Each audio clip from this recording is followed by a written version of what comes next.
As oil prices fall, speculation naturally arises about winners and losers in the event a decline of the moment becomes something more severe. It's easy to declare consumers winners and producers losers when prices plunge. It's much more useful, but more difficult, to assess finer points of vulnerability. A new study published by the Council on Foreign Relations compares vulnerabilities of U.S. states to oil price shocks upward and downward. It's by Stephen P.A. Brown, an economics professor and director of the Center for Business and Economic Research at the University of Nevada, Las Vegas, and Mine K. Usel, senior vice president and director of research at the Federal Reserve Bank of Dallas.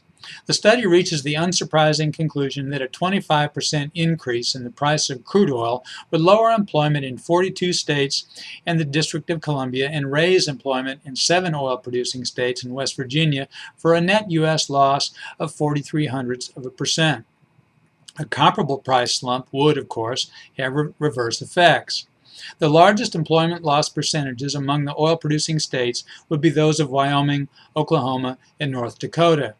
The study bases its projections about state vulnerabilities on calculated employment sensitivities applied in an analytical framework accounting for the composition of each state's economy, quantitative differences and multiplier effects across states, and responses of fossil fuel industries to changes in oil prices.